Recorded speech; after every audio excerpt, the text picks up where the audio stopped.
Hey guys, welcome to the Max Invest YouTube channel. In today's video, I'm going to be talking about marketing in crypto.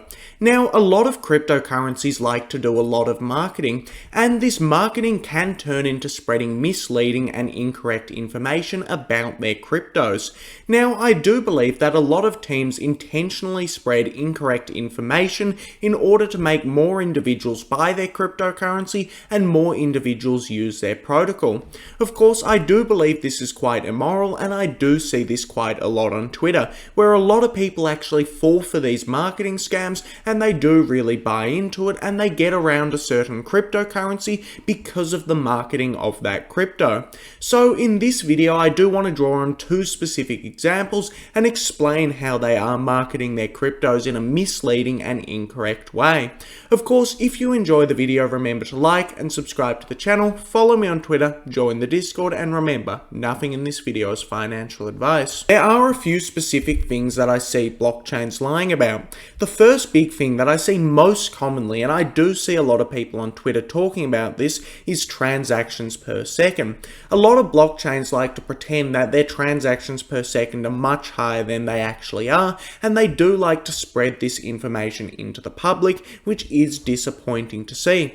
Another big thing that blockchains do like to lie about is decentralization. They like to pretend that they're decentralized when they actually aren't, and I do see this quite commonly. Of course, I'm going to unpack these things and draw on a couple of specific examples. Now, I do want to make a disclaimer in this video. This doesn't necessarily mean these other chains are bad. I don't think these other chains are scams, and I don't think they're bad. In this video, I'm going to be specifically talking about Solana and Avalanche. Of course, if you're a user of Solana or a user of Avalanche, I don't think that matters too much. These chains do offer lower fees to their users, and they offer quite a good experience. There are some good applications on these chains, and I don't want to discredit the work of any builders. If you're a builder working on one of these chains, I do respect you quite a bit, and I do think these chains definitely have their own merits. However, I do need to call something out when I see it, and I do see these chains spreading misleading information about their protocols far too often, and a lot of this information is objectively misleading and objectively incorrect, so I do want to discuss it in this video.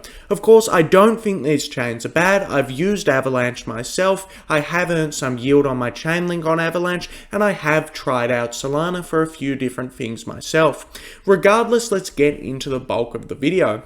Now, the first chain that I do want to discuss that spreads misleading information about itself is Avalanche. Essentially, Avalanche is one of those chains that do like to bring up a little table of themselves. As we can see, if we go onto Avalanche's official website, we can see that they actually create a table of themselves, which shows a whole bunch of different things. Anytime you see a blockchain network make a table like this, and you see people spreading this on Twitter, you can tell it is marketing right from the get-go. These tables are often very misleading, and you can spin a table any way you want in order to propagate your own narrative. You can pick and choose what cryptos you put in the table, you can pick and choose what statistics you want, and in Avalanche's case, you can just make up whatever numbers that you want and put them in the table.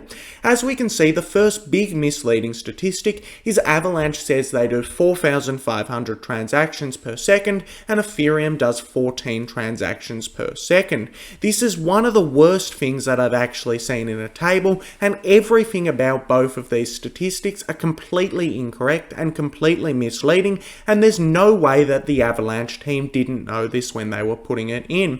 After that, there's a bunch of other statistics which are also put pretty misleadingly. However, I do specifically want to focus on the transactions per second, as this is by far the most egregious. In order to understand where Avalanche gets these numbers from, I need to break down how the Avalanche network works.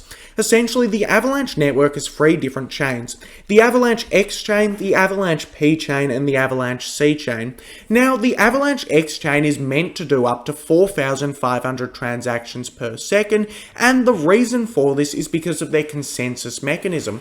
Essentially, the Avalanche X chain uses a leaderless consensus mechanism, which is used by no other chain. This means that nodes don't vote, which means the cost of communication goes down rapidly between nodes, which should mean that it'll be able to handle more transactions in a bit of a better way.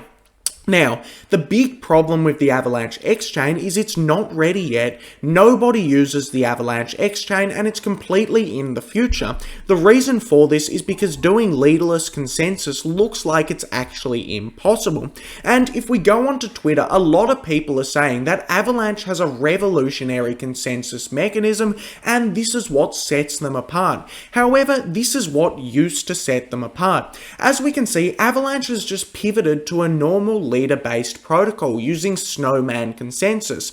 Now, Avalanche's C chain, which is the chain that everyone uses Snowman consensus, and this is just another word for a normal delegated proof-of-stake blockchain. Another point to make is that consensus is not a bottleneck in speed. If Avalanche gets some new revolutionary consensus mechanism, well, it's not going to make any difference to the speed of the chain, according to a lot of very smart researchers such as Hasu. Instead, validation and state growth is the biggest bottleneck right now. Of course, Avalanche do have a few different things in place for this, like pruning. However, saying that the consensus mechanism will upgrade them to 4,500 transactions per second is quite stupid, and it probably will not work in that way.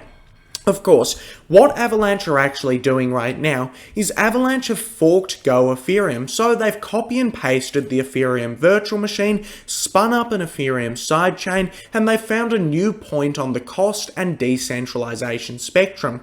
Avalanche are less decentralized than Ethereum, and they cost a little bit less to use than Ethereum as well. Of course, Avalanche are a bit more decentralized than other blockchains, but they cost a little bit more to use than other blockchains such as Solana. There's nothing revolutionary going on in Avalanche right now, and it really is a fork of Ethereum with less demand. If we look at the Avalanche Block Explorer, we can see that instead of doing 4,500 transactions per second, Avalanche is doing roughly 5.8 transactions per second. Of course, this is not because of block space, this is actually because of the amount of demand for that block space, and I have no doubts that Avalanche could do more than 6 transactions per second.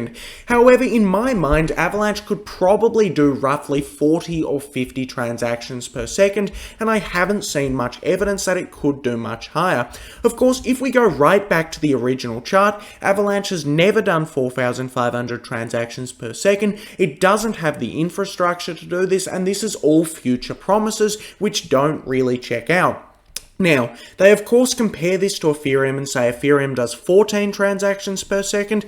However, Ethereum has done 100 transactions per second before, and 14 transactions per second is right now. If we look into a modular future for Ethereum, Ethereum can do a lot more than 4,500 transactions per second, and if we count the current layer 2s on top of Ethereum, Ethereum is probably doing roughly 200 to 500 transactions per second as a modular blockchain right now, which is easily outpacing and easily beating Avalanche. So Avalanche definitely does have a lot of misleading information that they do want to propagate. Again, I don't dislike Avalanche, I think it's a good blockchain. However, the team do lie about the blockchain on their website, and I did need to put this in a video.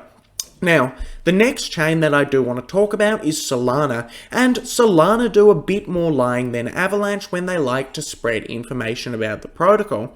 The first thing that Solana like to say is that they are decentralized and unstoppable. So Solana do often like to lie about decentralization, and this is proven by the CEO. Essentially, on Twitter, the CEO has redefined what decentralization means, and he constantly talks about it. He says decentralization is purely the cost to destroy every valid copy and the cost to prevent updates to valid copies. Now, if anyone tries to argue with the CEO about Solana's decentralization, what Anatoly tends to do is he tends to step up the technical language and try and get to the point where the other person can't understand his argument, so he kind of wins by default. I've talked to him a few different times and he has done this quite a bit. Essentially, Solana is not a very decentralized blockchain in its current form. One of the bits of evidence that you can actually draw to is that Solana is a delegated proof of stake blockchain. This means that you actually need to delegate your tokens to certain validators, which forms a bit of a cartel effect, and it's very difficult to argue that a delegated proof of stake system is decentralized, because it simply is not. It means that you have a small number of validators controlling the majority of the stake, and in Solana's case it takes about 18 validators to shut the entire network down. Now, since the team owns roughly 18 validators, the team has the ability to shut the network down, and this has happened in multiple cases. On September the 15th, Solana shut the network down because they received a spam attack. As we can see, this article says there was a surge in transactions. However, this isn't the case. Somebody spam attacked the network with hundreds of thousands of fake transactions, and the Solana team shut it down and eventually turned it back on. Yesterday, Solana's network was also shut down, and it seems like a pretty common thing that's happening.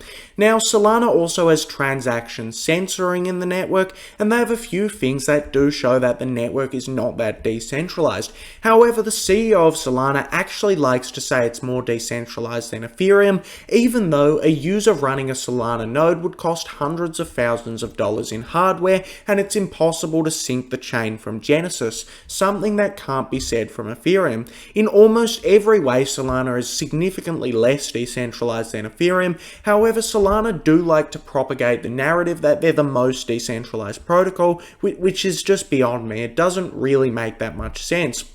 Also, another thing to discuss is Solana do like to say that their transaction throughput is between 50,000 and 65,000 transactions per second. Of course, this instantly shows that Solana are saying their TPS is even higher than Avalanche's. The chart that I've got up on the screen here isn't from the Solana Foundation, however I do see it being spread a lot by people on Twitter.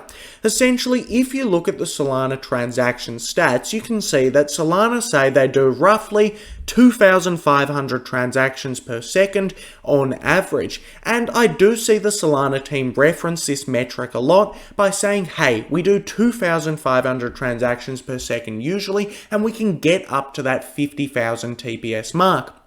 Of course, if you look at Solana's transaction history, this looks very, very impressive. Doing over 2,000 transactions per second seems impossible. Now, the first thing you might be asking is, why is there this much demand? Surely there's not thousands of people doing a transaction every second on Solana, otherwise it'd be the most valuable network in the whole world. Well, you would be right. There are not 2,000 people doing this many transactions per second, and instead these numbers are significantly manipulated. Essentially, all of these transactions per second come from consensus voting. Now, Solana is one of the only blockchains that I actually see who are counting consensus votes in transactions per second and then spreading this information around the internet for individuals to use. Of course, what happens is validators will communicate with each other, and these validators will essentially send transactions back and forth hundreds of times or even thousands of times every single second. If we look at Ethereum, the beacon chain right now does 700 transactions per second. However, we don't say Ethereum does 715 transactions per second because this would be misleading. Now, if you actually look at how many transactions per second Solana are doing, they're probably doing about 200 TPS at the very maximum. It is nowhere near 2,500. And even 200 transactions per second is very speculative, and I'm giving them the benefit of the doubt here, and their system is not decentralized at all to be doing this much transactions per second. So I guess the point of this video was to try and talk about how these blockchains are marketing. Now, I singled out Avalanche and Solana in this video. However, it goes on with nearly every layer 1 that I see. The Elrond community and the Elgorand community are also probably some of the worst communities to argue with on Twitter, and they do like to spread misleading info, and the list does go on. Of course, the reason for this is because you get a foundation or a team making a project start to spread misleading info, and all of the individuals who love that project will also propagate this misleading information. Of course, this doesn't mean I don't like these cryptocurrencies, however, this information is objectively incorrect, and I did feel I should make a video on it, just in case I get another message on Twitter from someone who likes Solana or Avalanche. I can just reference them to this video in the future. Anyway, if you enjoyed the video, remember to like and subscribe to the channel, and thanks for watching the video.